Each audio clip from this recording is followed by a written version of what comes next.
এই মুহূর্তে দাঁড়িয়ে রয়েছি ধান ক্ষেতের কাছে। অধিকাংশ ক্ষেত্রে ধান কাটা হয়ে গিয়েছে, আর কিছু জায়গায় এখনো ধান কাটা বাকি।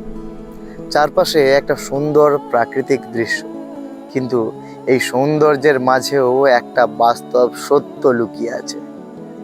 একটু আবেগ থেকে যদি সরে দাঁড়িয়ে আমরা পিছনে তাকাই, তাহলে দেখতে পাবো আলু চাষিদের সেই কান্না, সেই যন্ত্রণা আজও কিন্তু অমীমাংসিত রয়ে গেছে। আজ আজ সরাসরি একটা প্রশ্ন করছি।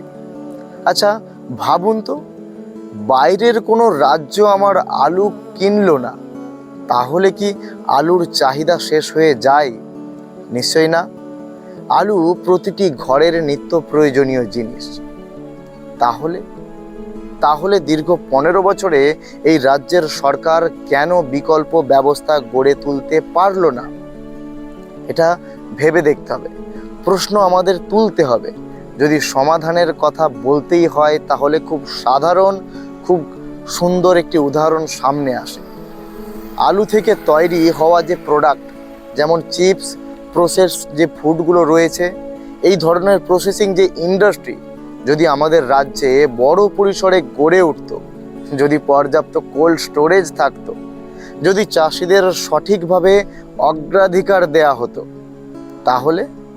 তাহলে কি আজ এই পরিস্থিতি তৈরি হতো? একটু ভাববেন, মনোযোগ সহকারে একটু ভাববেন, একটু ভাবুন।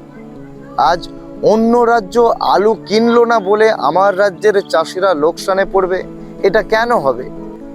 আমার রাজ্য কেন অন্যের রাজ্যের উপর নির্ভর করে থাকবে?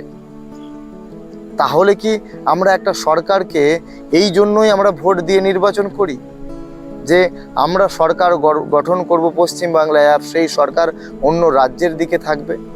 আমরা কি কখনো ভেবে দেখেছি, যদি উৎপাদনের সঙ্গে সঙ্গে সঠিক রিসোর্স ও প্রসেসিং ব্যবস্থা থাকতো, তাহলে চাষিরা তো ডবল মুনাফা পেত, নতুন কর্মসংস্থান কিছু তৈরি হতো, বাইরের বিনিয়োগ আসতো, এবং আমাদের রাজ্য কৃষিক্ষেত্রে আরও অনেকটা এগিয়ে যেত। কিন্তু পরিকল্পনার অভাব, দূরদর্শিতার অভাব আর এই সম্ভাবনাগুলোকে বাস্তব রূপ দিতে পারে। তাই পরিবর্তন নির্বাচনের আগে হোক বা পরে, সবচেয়ে আগে প্রয়োজন একজন সচেতন নাগরিক হয়ে ওঠা। নিজেরা ভাবুন, প্রশ্ন করুন এবং একসাথে সংগঠিত হন।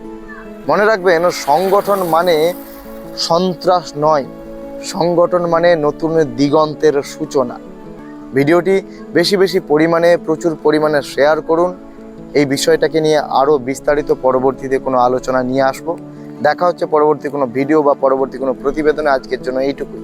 তবে হ্যাঁ, অবশেষে একটা কথা বলবো, যে সরকারটাকে আমরা ক্ষমতায় নিয়ে এসেছি, সেই সরকারটা চাষি থেকে সাধারণ মানুষ কারো কথা ভাবেনি। তাই পাল্টানো দরকার কি না দরকার সেটা আমাদের কাছে সমাধান বা কতটুকু কার্যকরী হবে সেটা আমাদের কাছে কিন্তু স্পষ্ট নয়। কিন্তু সচেতন নাগরিক আমরা যদি সচেতন চিন্তাভাবনা, মানসিক পরিবর্তন যদি নিয়ে আসি, তাহলে নিশ্চয়ই এই যে উন্নয়নের ধারাবাহিকতা, এটার পরিবর্তন কিন্তু আসবেই। তাই সবার আগে সরকার পাল্টানোর আগে নিজেদের মানসিক চিন্তা পাল্টানোর দরকার। নমস্কার, দেখা হচ্ছে পরবর্তী কোনো প্রতিবেদন। আজকের জন্য এইটুকুই। ততদিন ভালো থাকবেন।